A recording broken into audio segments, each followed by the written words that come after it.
नमस्कार दोस्तों, स्वागत है आपका द एन शो की खास पेशकश टीएनएस लाइब्रेरी में, जहां हम किताबों की बात करते हैं। किताबें पढ़ना चाहिए, पढ़ नहीं सकते हैं तो किसी के जरिए सुनना चाहिए, यही हमारा प्रयास है। कहते हैं लोग कि जब बार्टर सिस्टम शुरू हुआ, लोगों के बीच में लेन-देन शुरू हुआ, तो उस बार्टर सिस्टम को रिप्लेस करने के लिए एक कॉमन चीज़ आई, जिसको हम करेंसी कहते हैं, फिएट करेंसी। और वो चीज़ें लेन-देन में इस्तेमाल होने लगी। आप सोचिए कि एक करेंसी का मतलब है ट्रस्ट, और वो ट्रस्ट बना रहता है इसलिए आप उसके बराबर की कीमत का सामान लेते या देते हैं। लेकिन अगर उस करेंसी पे ट्रस्ट कम हो जाए तो क्या होगा? आज इसी पर है वो किताब जिस पे हम बातचीत करने वाले हैं। बहुत ही इंटरेस्टिंग और दिलचस्प किताब है। रज़ा मेरे साथ हैं और रज़ा ने वादा किया कि ऐसी धुआंधार धांसू किताबें लेके आएँगे जो फ़िक्शन नहीं है, सत्य पे आधारित हैं। फ़िक्शन सीरीज़ हम लोग बाद में शुरू करेंगे जब कभी मटर गश्ती करनी होगी तो। लेकिन अभी वो किताबें हैं जो फैक्ट पे लिखी गई हैं, पिछली घटनाओं पे लिखी गई हैं और आगे क्या हो सकता है उसके प्रिएम्पशन पे लिखी गई हैं। रज़ा भाई, बहुत-बहुत स्वागत है और लोग आपको बहुत लाइक कर रहे हैं, आपकी स्टाइल बहुत पसंद आ रही है लोगों को। तो आज बताइए क्या धमाल करने वाले हैं? नीरज जी नमस्कार। दर्शकों का बहुत बहुत अभिवादन और दर्शकों का प्यार है जो आप जो बता रहे हैं और रिक्वेस्ट रहेगी कि आपका प्यार बना रहे हमारे लिए और हम लोग इसी तरह इंटरेस्टिंग बुक्स लेकर आते रहेंगे। और आज तो नीरज जी बहुत ही आपने जो मैक्रो इकोनॉमिक के बारे में बताया है, बहुत ही शानदार बुक है। यानी मजा आ गया पढ़ करके ये बुक। इसका नाम है करेंसी वॉर। यानी अरे! ये बुक दिखाइए दोबारा से, ये तो बहुत मोटी किताब है। जी हाँ, जी कितने हाँ, पन्नों ये की है ये? 300 प्लस पन्नों की बुक है ये। ये भगवान, बड़ी मेहनत कर रहे हो आप। नहीं, दर्शकों का प्यार है तो मेहनत करने में कोई परेशानी नहीं है। हाँ, तो इसमें नीरज जी मुझे भी यानी जनरली ये होता है ना कि हम लोग थोड़े से मुगालते में रहते हैं कि यार हमें तो मार्केट के बारे में पता है, हमें ये भी पता है, इन्फॉर्मेशन भी है, हम तो बहुत पढ़ते हैं और मैं तो कम्युनिकेशन वाला हूँ तो बहुत सारे पेपर पढ़ना, टीवी देखना ये सब करते हैं। लेकिन ये बुक पढ़िए तो आपको समझ में आएगा कि आपको करेंसी वॉर और जो जियोपॉलिटिकल मैक्रो इकोनॉमिक जो लड़ाई झगड़े चलते रहते हैं दुनिया भर में, उनके बारे हुँ, में आपको कुछ नहीं पता है। ये मेरे को रियलाइज़ हुआ ये। हुँ, बहुत ही शानदार बुक है, पूरी की पूरी। यानी इसमें आपको क्लैरिटी ये आ जाती है कि कैसे currency war impacts inflation, hmm, unemployment, economy of the country and hmm, overall geopolitical scenario जो कैसे इम्पैक्ट होता है, ये इस बुक में बताया गया है। So not taking much of our time, अपने सीधा हुँ, इसमें जंप करते हैं पहले चैप्टर में।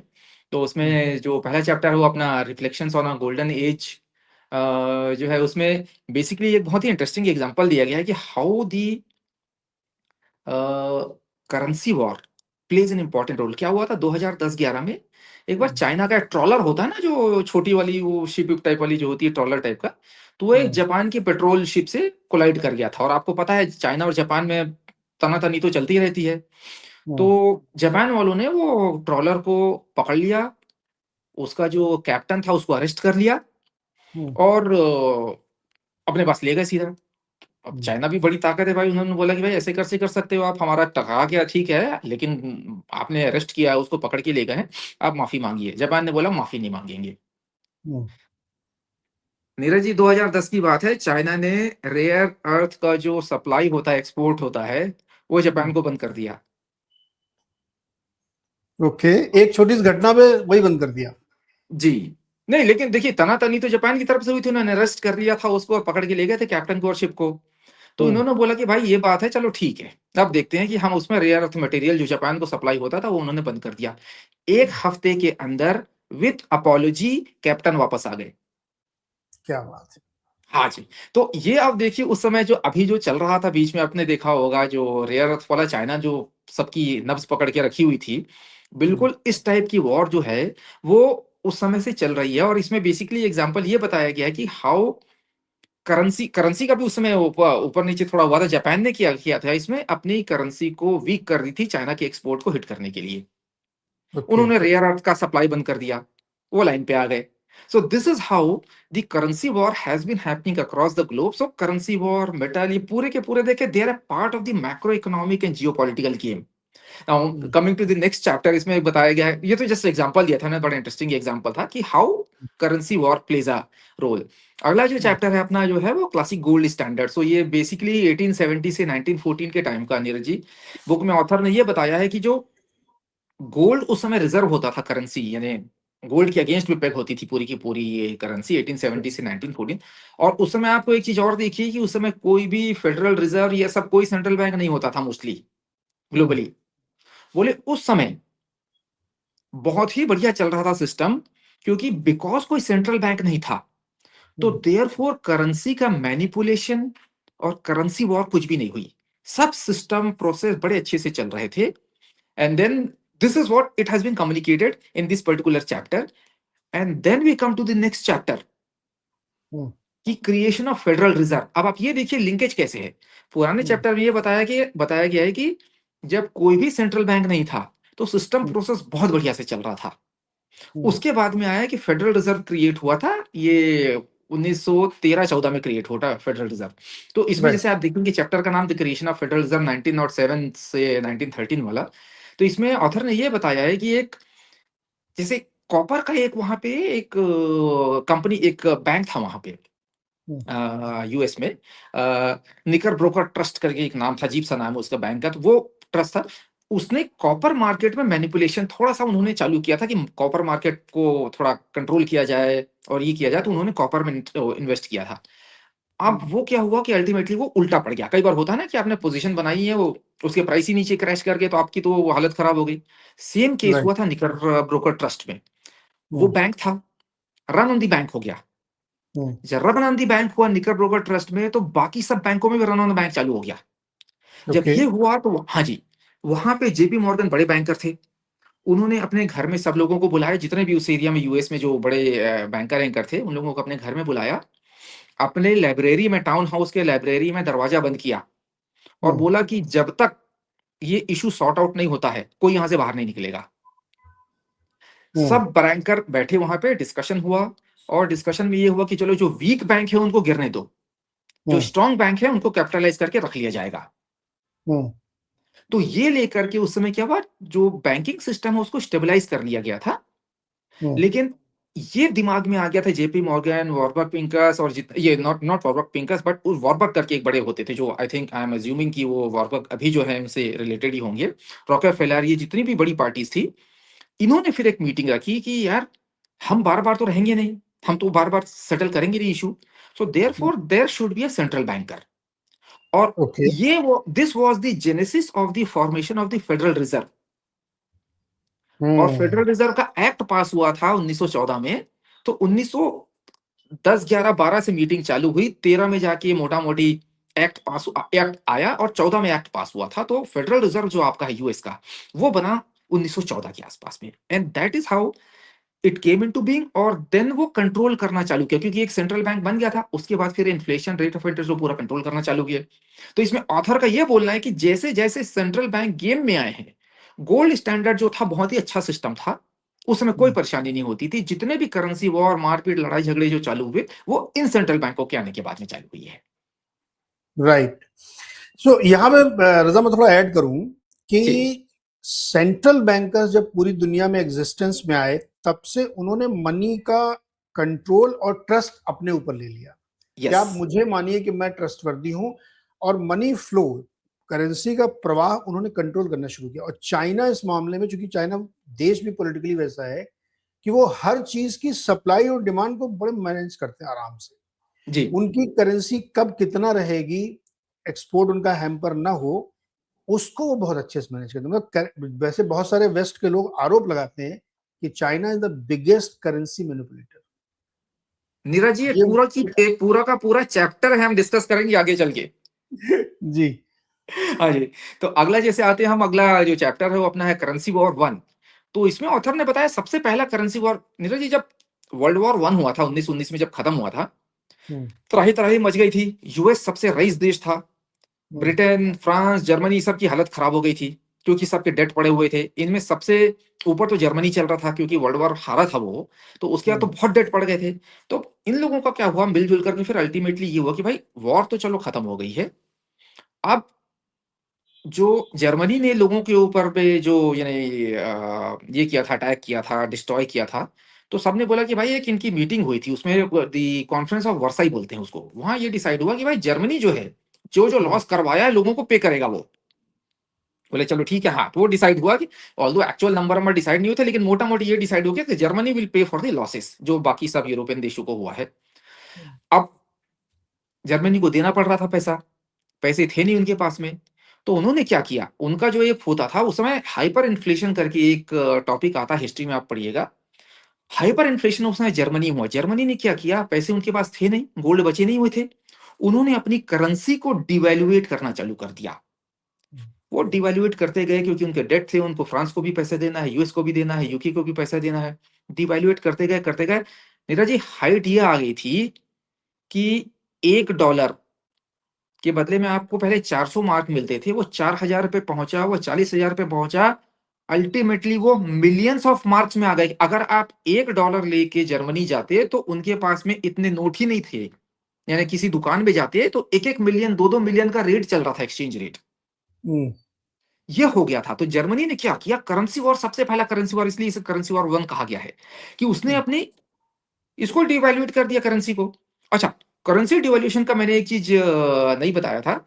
सबसे इंपॉर्टेंट चीज क्या होता है, जैसे आप करेंसी को डिवैल्यूएट करते हैं, आपका एक्सपोर्ट बढ़ जाता है, आप कंपिटिटिव हो जाते हैं, आपके सामान सस्ते हो गए, तो आपने एक्सपोर्ट करना चालू कर दिया, आपके यहाँ के लोगों को एम्प्लॉयमेंट आ गई, सामने वाले की करेंसी स्ट्रांग हो गई, उसे तो बहुत अच्छा लगता है शुरू में कि मैं ज्यादा माल खरीद पा रहा हूं। जैसे हम भी सोचते हैं ना कि यार श्रीलंका में हमारी करेंसी ₹3 ₹4 हो जाती, चलो श्रीलंका घूम के आते हैं। आप इधर जा रहे हैं वियतनाम, हाँ वहां पे भी ₹4 हो गए, ₹3, चलो घूम के आते हैं। लेकिन अल्टीमेटली आप कर क्या रहे हैं, आप दिमाग लगा के देखिए, आप अपना फॉरेक्स उसको देके आ रहे हैं जब घूमने जा रहे हैं वहां पे, उसकी इकोनॉमी को आप स्ट्रांग कर रहे हैं, क्योंकि आपकी स्ट्रांग है, आप सोच रहे हैं कि नहीं मैं उसको एक्सप्लॉइट करता हूं। सेम चीज हुआ जर्मनी में, उन्होंने अपनी करेंसी को डिवैल्यूएट करना चालू किया, बोले कि चलो ठीक है, पैसे तो देना ही, डिवैल्यूएट करते जाओ, लो भाई पैसे आप। और उन्होंने अपना इन्फ्लेशन पूरा का पूरा ग्लोबली एक्सपोर्ट कर दिया। इस बीच में तो जब ये हुआ तो उसके बाद में फ्रांस ने भी डिवैल्यूएट किया। 1923 में फ्रांस ने अपना वो करेंसी को कोलैप्स करवा लिया, उन्होंने डिवैल्यूएट करवा लिया। अच्छा, चर्चिल जो साहब थे वो डिवैल्यूएट नहीं करना चाहते थे, उन्होंने बोला कि नहीं, थोड़े स्टेटस वाले हैं हम, है ना, पुराने हैं, रईस हैं, तो उन्होंने डिवैल्यूएट नहीं किया। नीरज जी, वहां पे मैसिव इन्फ्लेशन, मैसिव अनएम्प्लॉयमेंट आ गया। और चर्चिल ने हिस्ट्री में कहा, हिस्टोरिकली नोटेड है, उन्होंने बोला कि this is one of the worst decision in my life that I have made, कि उन्होंने प्री वॉर लेवल पे अपनी करेंसी को ले जाने की कोशिश की, स्ट्रॉन्ग करेंसी को उन्होंने डिवैल्यूएट नहीं किया था। और अल्टीमेटली ये मान के चलिए कि इसके बाद में देखिए आपका ग्रेट डिप्रेशन भी हुआ था 1929 में। तो ये कैस्केडिंग इफेक्ट हुए हैं, जो जर्मनी से चालू हुआ था, फ्रांस ने डिवैल्यूएट किया था, ये पूरे के पूरे कैस्केडिंग इफेक्ट हुए थे। अच्छा, यूएस में तो इकोनॉमी बहुत अच्छी चल रही थी, लेकिन जैसे वो उसकी इकोनॉमी स्ट्रांग होते गई, उसकी करेंसी स्ट्रांग होते गई, आप देखिए कि वहां पे अनएम्प्लॉयमेंट, इन्फ्लेशन ये सब बढ़ने लगे थे। उस कारण भी ये वन ऑफ द रीजंस भी मेंशन किया जाता है कि जैसे जो ग्रेट डिप्रेशन हुआ था उस समय उन्होंने रेट अपने बढ़ा दिए थे टू इन्फ्लेशन को कंट्रोल करने के लिए। तो बोलते हैं कि भाई जब इकोनॉमी आपकी ठीक चल रही थी, उसके बाद नीचे जाने लगी, जब नीचे जाने लगी तो आपने रेट ऑफ इंटरेस्ट बढ़ा दिए थे।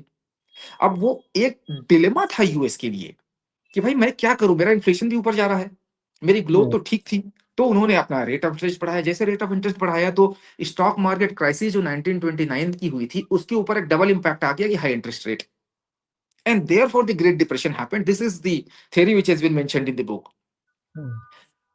उसके बाद आगे की कहानी लीजिए, जैसे 1929 वाला हुआ ये डिप्रेशन, 1933 में क्या हुआ, रूजवेल्ट साहब ने गोल्ड से पेगी हटा दिया, बोला कि भाई गोल्ड वापस करो, ये नहीं सॉरी नॉट पेग हटा दिया, पेग किया कि भाई $20 का आपका एक गोल्ड के अगेंस्ट में जो रहेगा वो $20 का आएगा 1 आउंस का। उसके अगेंस्ट पूरी की पूरी करेंसी पेग की गई थी, जो प्रिंटन वुड में अल्टीमेटली हुआ था। नाउ जब एफडीआर साहब ने गोल्ड पूरा का पूरा, यानी वो दो चीज किए थे उन्होंने, एक तो डॉलर को लिंक किया था गोल्ड से, उन्होंने बोला कि भाई गोल्ड पूरा का पूरा पब्लिक नहीं रखेगी, हमारे पास लाओ।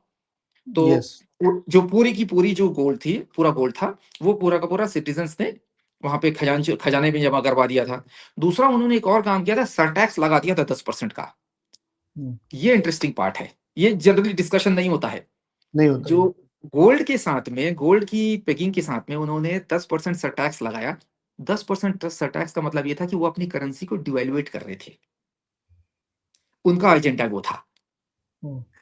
और एक और चीज इसमें इंटरेस्टिंग ये हुई थी, आप ये देखिए कि जब उन्होंने गोल्ड लिया था ₹20, $20 पे गोल्ड लिया था, और उसके गोल्ड लेने के 6 महीने के बाद में उन्होंने गोल्ड को कितने का किया था नीरज जी, आप बताइए? 6 महीने के बाद में, जो आज भी पेग चल रहा है $35 का। $35 का। पैंतीस राइट। डॉलर का जी हाँ जी। तो $35 का पेग किया, तो नीरज जी आप हिसाब लगाइए, 20 से 35 गोल्ड की प्राइस बढ़ गई, इसका मतलब डॉलर कितना परसेंट डिवैल्यूट हुआ? 70%। 70% सीधे सीधे। एग्जैक्टली, सीधा। जहां डॉलर उन्होंने डिवैल्यूएट किया, स्विट्जरलैंड ने, बेल्जियम ने, नीदरलैंड ने, सब ने अपना अपना डिवैल्यूट करना चालू कर दिया। एंड देन इसके बाद में आप देखिए कि फिर 44 में वो हुआ था ब्रेंटन वुड, जहां पे हर करेंसी को गोल्ड और डॉलर के अगेंस्ट में पिक किया गया था। तो this is the entire situation that happened. पहला करेंसी वॉर चालू हुआ है, this is how it progressed from, you know, 21, 22, 25, 30, 34, 35, पूरा का पूरा वहां तक गया है, ब्रेंटन वुड तक चलता गया है ये। एक और चीज नीरज जी, बड़ी इंटरेस्टिंग फैक्ट, जो नाजी पार्टी आई थी पावर में जर्मनी में, जर्मनी में। वो हाइपर इन्फ्लेशन के कारण आई थी, क्योंकि वहां पे अनएम्प्लॉयमेंट बढ़ गया था, इन्फ्लेशन बढ़ गया था, लोगों का गवर्नमेंट के ऊपर से ट्रस्ट हट गया था। उसको कैपिटलाइज किया था हिटलर ने, और उनकी पार्टी पावर में आई थी। This is also one of the factors. So आप देखिए कि currency war, how big a role it plays in the global geopolitical scenario. Correct. अब आप करेक्ट। जी, अब अपने नेक्स्ट चैप्टर में चलते हैं नीरज जी को, ये करेंसी वॉर 2 का है। टू। तो जी हाँ, तो इसमें ब्रेंटन वुड का सिस्टम आ गया था 1944 वाला। इसमें एक चीज ये देखिए, जब केनेडी साहब का असैसिनेशन हुआ था 1963 में, तो जो नए प्रेसिडेंट आए थे लिंडन जॉनसन, उन्होंने क्या किया कि उन्होंने रेट कट किए और टैक्स कट भी किया, वहां पे मेजर इन्फ्लेशन बढ़ गया था। तो यूएस में जनरली जो बुक में डेटा दिया हुआ उसके हिसाब से 1977 से 81 के बीच में 50% इन्फ्लेशन बढ़ गया था ना। आप ये देखिए, 50% इन्फ्लेशन का मतलब क्या हुआ? डॉलर डिवैल्यूएट हो गया 50%। Correct. This was the period जो आपका 67, 70, 75, ये 80 वाले पीरियड में। अच्छा, एक और डेवलपमेंट हुई थी ब्रेंटन वुड सिस्टम के बाद में, 1944 के बाद में, जब डॉलर पेग बन गया था ग्लोबल करेंसी का एंड गोल्ड का, यूएस ने अंधाधुंध छापने चालू कर दिए। खूब डॉलर आपको पता छापे। हो, बहुत डॉलर छापे, पूरा अपना इन्फ्लेशन एक्सपोर्ट कर दिया उन्होंने। आपको याद होगा, जो फ्रांस के प्रेसिडेंट थे शार्ल्स डी गॉल, उन्होंने बोला था कि भाई मेरे को अपने डॉलर सोना वापस चाहिए। उन्होंने अपनी जो वॉरशिप है सोना वो मांगा। भेजी थी, सोना मंगवाया था। जी हाँ। तो उसके बाद में हम आई थिंक पहले भी एक बुक में डिस्कस कर चुके हैं कि उनको देख करके स्पेन वालों ने पैसे मंगवाए, स्विट्जरलैंड वालों ने पैसे मंगवाए, जर्मनी वालों ने मंगवाए अपने गोल्ड, उन्होंने गोल्ड मंगवाना चालू कर दिया सबने। जब ये हुआ तो 97 आया, 1971 आया। 1971 में निक्सन साहब ने क्या किया कि गोल्ड को करेंसी से बिल्कुल हटा दिया। अलग ही तो कर दिया था। जी हाँ, तो major reason for that was जो बुक में लिखा हुआ है, और हिस्टोरिकली मैंने 2-3 और बुक्स पढ़ी है, उसमें ये मेंशन था कि because of this currency war, gold run started on the US. US के पास में करीब करीब 20,000 टन का गोल्ड था, और 71 72 आते आते नीरज जी 10,000 टन का गोल्ड बच गया था, 9,000 टन का गोल्ड बच गया था उनके पास। क्योंकि सबने बोला कि भाई आप तो छापे छापे जा रहे हो, मेरा गोल्ड वापस करो। डॉलर डॉलर पे डॉलर पे डॉलर छाप रहे हो। अच्छा, लोगों की, because dollar was the fiat currency, तो लोगों के पास में करेंसी बहुत आ गई थी, उन्होंने करेंसी वापस की, बोले हमारा गोल्ड वापस करिए। तो उस गोल्ड रन को बचाने के लिए निक्सन साहब ने पेग हटा दिया था डॉलर से, ये गोल्ड हटा का। दिया। जी हाँ, बिल्कुल, दिस इज व्हाट हैपेंड। और जो 10% का आपको जो मैं बता रहा हूँ, जो सरटैक्स वाला जो लगाया था 10% वाला, वो उन्होंने आर्म ट्विस्ट करके नेगोशिएट करके बाकी सबसे अपना वो सरटैक्स जो था वो करवा लिया। अपनी टैक्स जो था बाहर से एक्सपोर्ट जो आ रहे थे उन पर 10% टैक्स लगवा दिया उन्होंने। और लोग इसलिए तैयार हो गए क्योंकि जियोपॉलिटिकल बड़ा टर्मोइल था। जापान और जर्मनी ऐसे भी यूएस पे डिपेंडेंट होते थे because of their defence tie ups and because of the historical war के टाई अप्स, डिफेंस पे भी डिपेंडेंट थे। तो उन्होंने अपोज नहीं किया, and that is how US has been using its clout globally in terms of currency. तो ये दो बड़े करेंसी वॉर हुए थे। और इसके बाद में जैसे हम जाते हैं नेक्स्ट चैप्टर पे, which is the return of the dollar king. तो इसमें ये बताया गया है कि जो यूएस में नीरज जी 73 से 81 के बीच में 3 रिसेशन आए थे, इन्फ्लेशन बहुत हाई चला गया था। तो वहां पे उस समय जिमी कार्टर होते थे प्रेसिडेंट या यूएस के। तो एक आपने नाम सुना होगा, बड़ा फेमस नाम है Paul walker. Paul Paul walker. Walker जो थे फेड के चेयरमैन थे वहां पे उनके। अच्छा। जी हाँ, वो फेड के चेयरमैन थे। अच्छा, पॉल वॉकर साहब उस समय ट्रेजरी डिपार्टमेंट में होते थे, और इन्होंने ही वो 71 में गोल्ड का पेग हटवाया था। हम्म, जब हटवाया उनके बाद में उन्होंने देखा कि यार तो मेजर तहस नहस मच गई पूरे मार्केट में, इन्फ्लेशन भी बढ़ रहा है, लोग छाप भी रहे हैं, नोट छाप रहे हैं, और यूएसई सबसे ज्यादा उसमें फैला रहा था dollar in the entire world. उन्होंने उस इन्फ्लेशन को कम करने के लिए 20% सीधा का सीधा रेट ऑफ इंटरेस्ट जो है 20% लगा दिया। जी हाँ, hmm, that was the way they were able to control the inflation.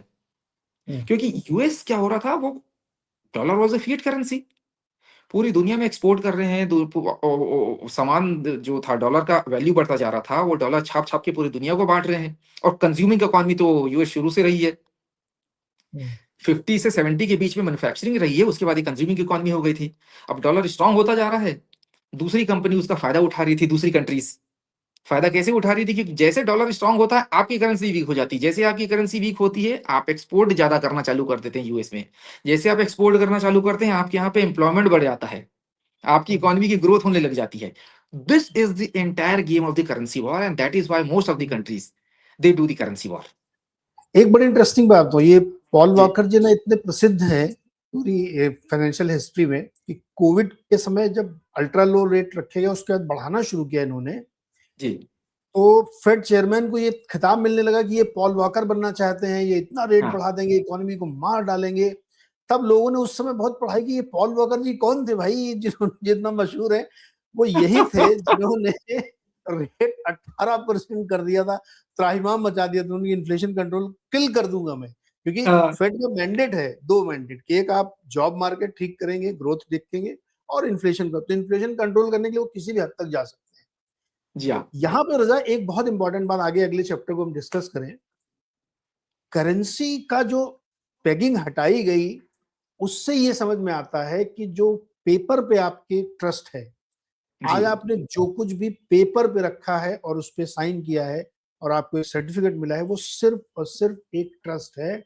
Yes वो बिल्कुल किसी भी समय खत्म हो सकता है, जो हमने एक किताब पे डिस्कस किया था, रोड टू जी रूम। हाँ जी हाँ तो बिल्कुल इसलिए गोल्ड की अहमियत बार बार बढ़ती है कि ये टच एंड फील, और चूंकि स्कार्स कमोडिटी है तो आपको लगता है कि कोई एक चीज की अंडरलाइन कोई बैकिंग होनी चाहिए।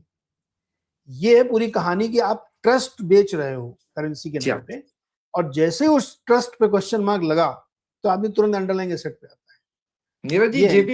जेपी मॉर्गन साहब ने 100 150 200 साल पहले क्या बोला हुआ है, gold is the only asset, rest all is debt. Yes, बिल्कुल। तो अच्छा, इसमें जस्ट काउंट जो डॉलर वाला किंग वाला में लास्ट पार्ट था कि इसमें फिर 1985 में जाके प्लाजा अकॉर्ड हुआ, एक एक अकॉर्ड हुआ था पूरे all these countries, European countries and US and all these countries, कि भैया आप एक मेंटेन करेंगे पे, हम आप कुछ भी डिवेलुएट नहीं कर सकते, लेकिन फिर भी उसमें यूएस दादागिरी तो चलती है यूएस की हर समय।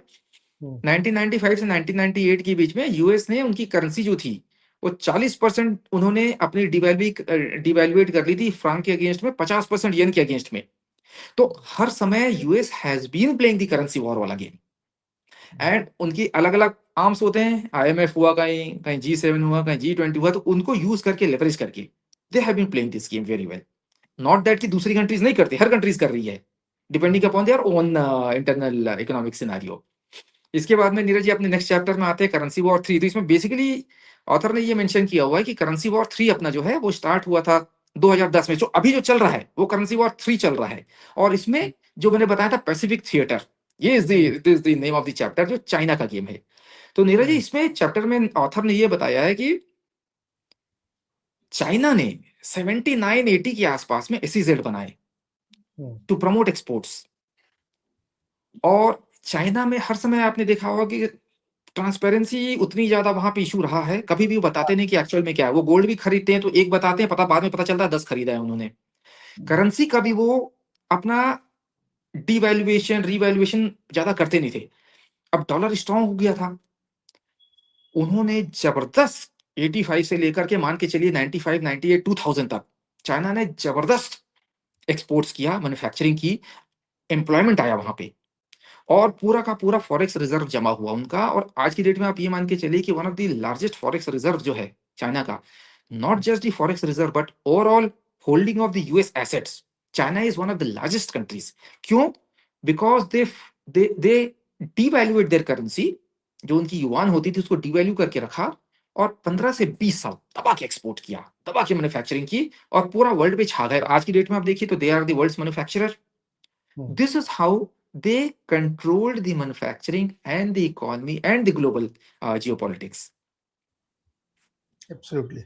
ये तो इसमें वही बताएगा। अच्छा, एक और चीज है इसमें नीरज जी, बड़ी इंटरेस्टिंग चीज जो ऑथर ने बताई थी इसमें ये है, चाइना की हिस्ट्री में 150 साल का बहुत ही टर्मोइल रहा है, हम्म, जहां पे अनएम्प्लॉयमेंट और इन्फ्लेशन के कारण बहुत ही राइट्स हुए हैं, वहां डायनेस्टीज चेंज हुई हैं, वहां पे कम्युनिस्ट पार्टी के अगेंस्ट में एजिटेशन हुआ है। आपने देखा होगा कि आपको याद होगा वो तियानमेन स्क्वायर वाला जो मैसेकर। मैसेकर जो हुआ था, उसका भी रीजन जो था, main reason was the unemployment and inflation. So China historically is very scared as a society, as a country of inflation and unemployment, क्योंकि वहां पे 5 में 150 साल में बहुत राइट आउट हो चुकी हैं। तो इसीलिए वहां पे चाइना वाले आप देखिएगा कि वो नहीं सुनते। उनका ऑथर ने एक बड़ी इंटरेस्टिंग चीज बताई है नीरज जी, कि इंटरनल जो पॉलिटिक्स है, mostly it has been impacting the geo global currency war and geo politics. अगर वो यस। जियो पॉलिटिक्स, अगर आप country to country geo politics level पे खेले ना, तो परेशानी नहीं होगी, पेग बना रहेगा, बिजनेस बना रहेगा, करेंसी का वैल्यूएशन बना रहेगा। लेकिन जैसे आप लिंक करते हैं आप उसको अपने डोमेस्टिक पॉलिटिक्स से, then it changes the scenario, क्योंकि आपकी डोमेस्टिक पॉलिटिक्स में कुछ हुआ, आपने करेंसी वॉर चालू कर दिया, पूरे वर्ल्ड का जो इक्विलिब्रियम था वो खत्म हो जाता है उसमें। That right. इज व्हाट जी वो ऑथर ने मेंशन तो किया इसमें। हाँ, चाइना की स्टोरी जो है ना, 1980 से आप देखिए, जी पूरा गेम उन्होंने 80 के बाद शुरू किया और 90 के बाद तो फुल फ्लेजेड, और वो इस गेम को समझ गए थे यस कि कैसे इस गेम को प्ले करना है। मेरे ख्याल में बाकी जो एशियन कंट्रीज थी वो शायद समझ भी नहीं पाए थे, जी मतलब खेलना तो छोड़ो, उनको ये गेम समझ में भी नहीं आया था। और 90 से लेकर के 2010 तक ऐसा गेम चाइना ने खेला है यस कि आपके सामने है, $20 ट्रिलियन। जी। तो और इसमें एक जी। जी, ऑथर ऑथर ने इसमें ये भी बताया नीरज जी की, जैसे G20 है, how US has been leveraging G20 को ही यूज किया अल्टीमेटली यूएस ने चाइना को अपने युआन को वो रीवैल्यूएट करवाने के लिए, उनका वैल्यू बढ़ाने के लिए। तो ऐसे ही दूसरा चैप्टर अपना है अटलांटिक थिएटर। तो इसमें मोटा मोटी, not taking much of the time, मैं ये बताऊंगा कि अटलांटिक थिएटर में जो इसमें ये ऑथर ने ये बताया कि यूरो डॉलर जो है मोटा मोटी, भाई भाई आपने देखा होगा यूके हुआ, यूरोप हुआ, जर्मनी हुआ, वो मोस्टली आपको यूएस के साथ में ही मिलेंगे मोस्टली, क्योंकि राइट। हिस्टोरिकली भी यूरोप यूएस के साथ में रहा है। और करेंसी के हिसाब से भी यूरो को, जो यूरो एज ए करेंसी जो कि 1999 में बनी थी, यूरोपियन यूनियन का जो फॉर्मेशन हुआ था 1992 में, इनको यूएस ने मेजर सपोर्ट किया है। क्यों सपोर्ट किया है is the more important point. Europe, because of its history, because of its strong currency and the population, वहां पे एक्सपोर्ट्स होते थे यूएस के। वो डिफेंस से लेकर के, प्रोडक्ट से लेकर के, हर चीज के एक्सपोर्ट होते थे यूएस के यूरोप में। इसलिए Europe became a very important part of the US business and economy. तो अटलांटिक थिएटर में बेसिकली इस चीज को बताया गया है। और दूसरी चीज, एक और बड़ी इंटरेस्टिंग चीज इसमें ऑथर ने बताई थी, कि जो सॉवरेन, एक वहां पे यूरोपियन सॉवरेन डेट क्राइसिस हुआ था 2010 में, मेजर वहां पे डेट क्रिएट हुआ था, उसको यूएस ने अल्टीमेटली सपोर्ट करके खत्म करवाया था। दूसरी इंपॉर्टेंट चीज थी नीरज जी, चाइना ने यूरोपियन जो सॉवरेन डेट क्राइसिस हुई थी, जहां पे पूरे, यानी वहां पे आप वो इटली ले लीजिए, फ्रांस ले लीजिए, जर्मनी ले लीजिए, यूके ले लीजिए, सब मेजर डिफॉल्ट पे आ गए थे बैंक 2010 के आसपास। वहां पे चाइना ने भी सपोर्ट करके वहां की इकोनॉमी को स्टेबलाइज किया था। चाइना ने क्यों किया? Exactly for the same reason जिसके कारण यूएस ने किया था।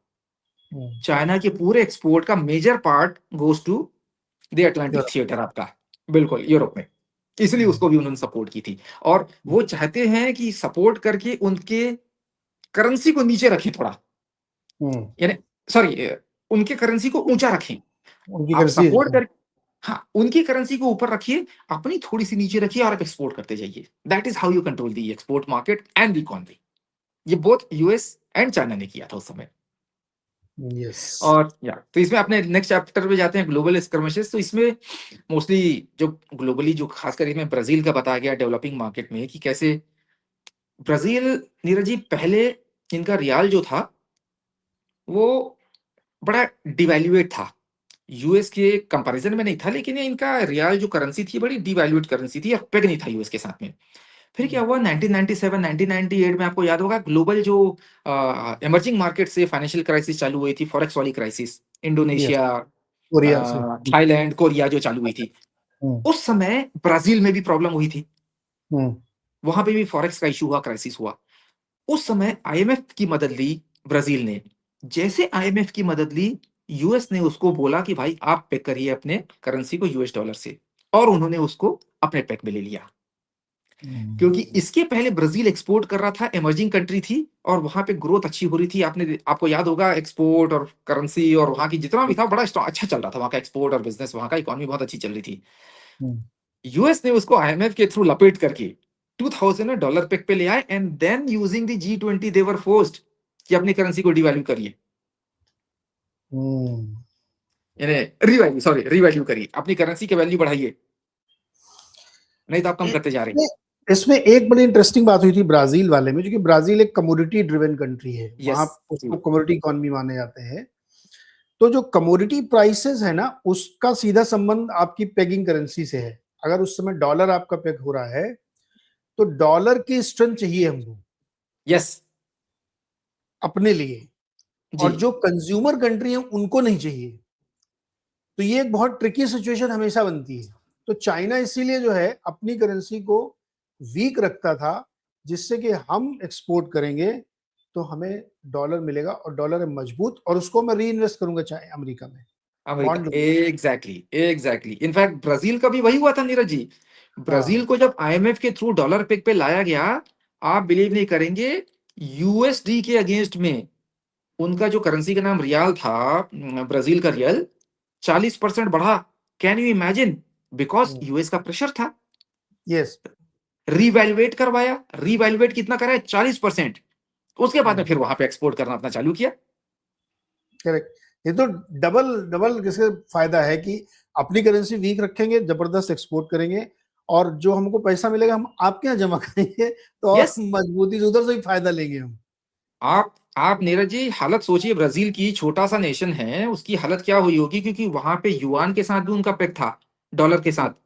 हम्म, तो चाइना का युआन के साथ भी ब्राजील का था। अब युआन और जब डॉलर का पेग है, और ब्राजील अपनी करेंसी स्ट्रांग हो रही है मजबूरी में उसकी, हम्म, डॉलर उसके सामने वीक हो रहा, तो युआन भी वीक हो गया। तो नॉट जस्ट यूएस, चाइना भी उनको एक्सपोर्ट करने लगा था, और उनकी हालत खराब हुई थी। And that is where we come to the next chapter which is G20। So G20 में जनरली क्या हुआ है कि mostly all this currency wars और जितना जियो पॉलिटिक्स है, ये पूरा का पूरा G20 की मीटिंग में जाके सेटल होता है। पहले अर्लियर ये मुझे नहीं आइडिया था, बुक पढ़ के ही पता चला कि G20 used to be the meeting of the finance ministers earlier. Yes, शुरू में। बाद में, जी हाँ, शुरू में फाइनेंस मिनिस्टर की मीटिंग थी G20। उसके बाद में आई थिंक फ्रांस के प्रेसिडेंट एंड यूएस के president George Bush, and I think Sarkozy थी या किसी का नाम मेंशन हुआ था। उन्होंने जो वर्ल्ड लीडर्स हैं उनको G20 में लाना चालू किया, and that is how it became a meeting of all the global leaders. It was not so G20 generally has been used, author ने ये बताया है, for settling the currency war. क्योंकि आप ये देखिए, जब राइट। क्वांटिटेटिव ईजिंग अपनी 2008 की हुई थी, प्रिंटिंग मनी चालू हो गई सब जगह, इन्फ्लेशन, यूएस ने एक्सपोर्ट करना चालू कर दिया था, अभी भी छाप रहे हैं फिर से, अभी भी नया जो चालू किया उन्होंने क्वांटिटेटिव ईजिंग। ये पूरी के पूरे डिस्कशन और पूरा का पूरा जितना भी पेग होता है, ये G20 में जाके अल्टीमेटली मामला सेटल होता है, क्योंकि there every small to big country they have a say in G20। Earlier पहले क्या होता था, G4 G7 गेम ओवर, जो बड़े हैं वो जाके डिस्कस करके आ गए, आप छोटों को तो पता ही नहीं है। ना उसमें इंडिया होता था, ना उसमें अपना अफ्रीका हुआ, ना ना ये जितनी भी छोटी कंट्रीज हैं उनका कोई उसमें सुनवाई नहीं होती थी। लेकिन G20 जो है, इनके थ्रू लोगों को छोटी कंट्रीज की सुनवाई होने लगी, और इसमें बाकी सब जितने छोटे देश हैं उन लोगों को फायदा हुआ है। अब ना इसमें coming to the last chapter Neeraj ji, इसमें जो एंड गेम, तो multiple reserves, gold and cures करके इसमें ऑथर ने बोला हुआ है।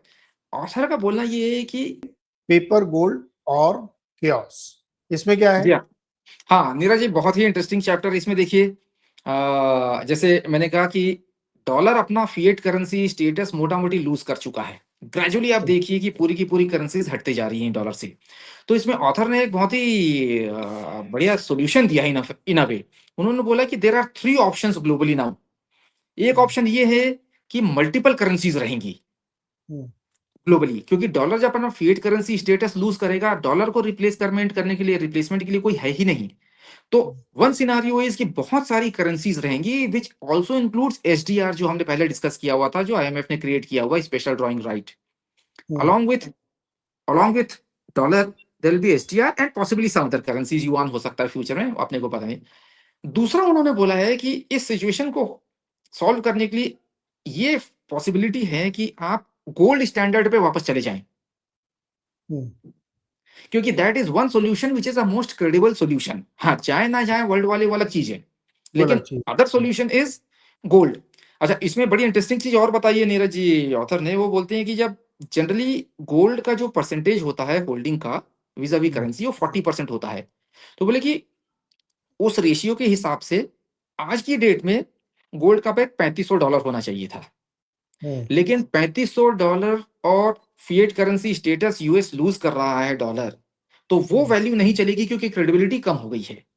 So in case gold also needs to be the central peg for the dollar, तो उन्होंने प्रोजेक्ट जो रेट किया है वो बोल रहे हैं कि आज की डेट में $7500 का रेट होना चाहिए गोल्ड के अगेंस्ट में डॉलर को पेग करने के लिए। वाओ, $7500। जी हाँ, जी हाँ, ये तो $7500 तो बुक में लिखा है। 40%। Yes, that too 40%, that too 40%। My god. Actual 40% का वैल्यू आ रहा है $3500, लेकिन वो बोल रहे हैं कि बिकॉज उसकी वैल्यू लूज हो चुकी है, क्रेडिबिलिटी खत्म हो चुकी है, so therefore to reinforce the trust of the people in the dollar, उसकी वैल्यू $7500 होनी चाहिए, तभी बात जमेगी, नहीं तो नहीं जमेगी। Otherwise the third situation is chaos, market crash, कोई किसी का सगा संबंधी नहीं, किसी को कोई कोई माई बाप नहीं, कोई पता नहीं मार्केट में क्या होगा। उसमें फिर जो ऑथर है अपने जेम्स रायकार्ड, इनकी ही बुक थी ना जो हमने डिस्कस की थी, रोड टू रूइन, तो फिर इनके वो पॉसिबली फर्स्ट वाले सॉल्यूशन पे फिर चला जाएगा, आइस 9 फ्रीज हो जाएगी। आइस 9, यस जी हाँ। सो नेट रजा ये निकल के आ रही है बात, जो मोटे तौर पे इस किताब से लोगों को समझना चाहिए कि करेंसी एक ऐसी चीज है जिससे सब कुछ मैनेज हो रहा है, फ्लो मैनेज हो रहा है। तो एक्चुअली जैसे आप मान लीजिए आपको एक घर बनाना है 2000 स्क्वायर फीट का, तो उसमें सीमेंट, सरिया, प्लाई सब उतनी क्वांटिटी में लगता है, वो घटता बढ़ता थोड़ी उतना ही लगे, दरवाजा 10 ही लगेंगे, लेकिन वो महंगे इसलिए होते हैं क्योंकि करेंसी आपकी डिवैल्यू हो रही है। Exactly so the key is currency. इसीलिए मैंने कई बार अपने इस चैनल में भी एक बॉन्ड मार्केट का शो बना के डाला था 2 सीरीज में, कि प्लीज गेम समझो आप, असली गेम मनी मार्केट है, बाकी सब दिखावा है। शेयर मार्केट, कमोडिटी मार्केट और ये और इकोनॉमी और जीडीपी, ये सब कुछ नहीं। मनी फ्लो कहाँ जा रहा है, कहाँ निकल रहा है, ये असली गेम है। और उसकी वैल्यू कैसे घट रही है, और ये मनी कहाँ से पेग होती है। जो मेरा अपना मानना है, जो मैं हमेशा हर शो में बोलता हूं, कि मैनेजिंग पीपल इज इकोनॉमिक्स। आप अपने देश के लोगों को कैसे मैनेज कर रहे हैं, उनके एम्प्लॉयमेंट और उनकी खाने पीने की व्यवस्था क्या है, वही तय करेगी करेंसी का फ्लो क्या होगा। तो महंगाई और बेरोजगारी 2 सबसे चैलेंजिंग इशू हैं किसी भी इकोनॉमी के लिए, किसी भी पॉलिटी के लिए, क्योंकि पैसा जो चाइना ने कंफर्म किया, जो नीरज जी, जो चाइना का मैंने स्टोरी बताई, China is extremely concerned about inflation and unemployment, that's it. उनको कोई मतलब नहीं दुनिया में कुछ भी हो जाए। हाँ, ये असली गेम यही है। फेड का जो एक्ट बना है उसमें 3 उनके मैंडेट है: ग्रोथ मेंटेन कराना, जॉब मार्केट देखना और इन्फ्लेशन। अपने इंडिया में एक मैंडेट है कि इन्फ्लेशन आपको मैनेज करना है। इन्फ्लेशन मतलब मनी मैनेज करना है, ग्रोथ सरकार देखेगी। सारी दुनिया में यही चल रहा है, इन्फ्लेशन मींस मनी, और मनी मैनेज करो आप, कम ज्यादा मध्यम, बहुत ज्यादा कर दिया तो भी दिक्कत, बहुत कम कर दिया तो भी दिक्कत। तो बैलेंस जो बनाना है ना, रस्सी पे जो कई बार होता है, जो नट लोग तो खेला दिखाते हैं रस्सी पे, वो चलने के बराबर है। यस, बिल्कुल बिल्कुल। तो बहुत इंटरेस्टिंग किताब। आज के सिनेरियो में अगर इसको प्लॉट करें तो यूएस अपनी करेंसी को डिवैल्यू कर रहा है इनडायरेक्टली, जैसे वो हमेशा स्टाइल से करता है। डॉलर इंडेक्स 10% नीचे और टैरिफ लगाया तो 8% नेट इंपैक्ट आपके कंज्यूमर की बाइंग पे आ गया, तो 17-18% का तो इंपैक्ट आपकी आ ही चुका है वैल्यू में। बिल्कुल बिल्कुल, वो हल्के बिल्कुल। हल्के हल्के हल्के उसको जी, करते यस। जा रहे हैं। माय गॉड, बड़ी इंटरेस्टिंग किताब है करेंसी वॉर। आई होप कि लोगों को इससे ज्यादा ये समझ में आएगा कि असली गेम समझो आप, कब करेंसी वॉर होगा नहीं होगा क्या होगा, ये सब बात की बात नहीं, बट आप रियल चीज तो समझो कि दुनिया मूव कैसे होती है। आप अपने घरों में देखो ना कि जितना पैसे का फ्लो आपके पास है, आपकी लाइफस्टाइल वैसे ही होगी। बहुत ज़्यादा फ्लो है तो ठीक-ठाक है, कम है तो ठीक-ठाक है, या इतना ज़्यादा हो गया तो आपकी क्वालिटी ऑफ लाइफ कैसे चेंज हो रही है। सो supply of important very interesting book, बहुत मज़ेदार। जेम्स रिगार्ड साहब कमाल के लिखते हैं यार। क्या करते थे ये जेम्स रिगार्ड साहब, पत्रकार थे क्या? नहीं नीरज जी, ये कंसल्टेंट रहे हैं। इनफैक्ट क्लेम टू फेम ये भी है कि ये सीआईए और फेडरल रिजर्व के भी कंसल्टेंट हैं। ओहो! On on the policies, on the financial terrorism, और ये सबको पूरा का पूरा एनालाइज करते हैं। बहुत ही बड़े ऑथर हैं, बहुत ही पढ़े लिखे। अच्छा, पिछले रोड टू रूइन बुक में हमने डिस्कस किया हुआ था, ये एलटीसीएम जो होता था, लॉन्ग टर्म कैपिटल मैनेजमेंट, जो कंपनी हेज फंड थी, हुँ, उसके भी one of the founding member, team member थे ये। तो खिलाड़ी है, क्या मार्केट के खिलाड़ी हैं। क्या बात है। सीआईए में या बड़ी जो फाइनेंशियल एजेंसीज़ हैं, उसमें एक एक एनालिस्ट होता है, जी जो हाँ, केवल इकोनॉमी ट्रैक करता है। वो ट्रैक करता है कि पैसा किधर से किधर जा रहा है, टेरर फंडिंग हो रही है कि नहीं हो रही है, ये वही पैसा करते थे। ये वही करते रहे होंगे कि यस, अच्छा ये यस, 10 मिलियन डॉलर गए तो कहाँ गए, किसके पास गए, क्यों गए? बिल्कुल, यस। ये वहीं से पकड़ में आता है। Very interesting. तो चलिए, बहुत मज़ेदार किताब थी और मुझे लगता है कि लोगों को पसंद आएगी, और ये एक कोशिश है हम लोगों की लगातार लोगों को एजुकेट करने की, जिससे वो real game of the world को समझ सकें। तो आज के लिए इतना ही। अगले हफ्ते, अगली फोर्टनाइट में फिर एक नई किताब के साथ हम लोग पेश होंगे। तब तक के लिए बहुत-बहुत शुक्रिया। चैनल को सब्सक्राइब कर लीजिए, क्योंकि बहुत मेहनत लगती है और आपका रिवार्ड सिर्फ़ ये है कि आप चैनल सब्सक्राइब करें, जुड़े रहें हमारे साथ। तो ऐसी दिलचस्प किताबें हम आपके लिए लाते रहेंगे।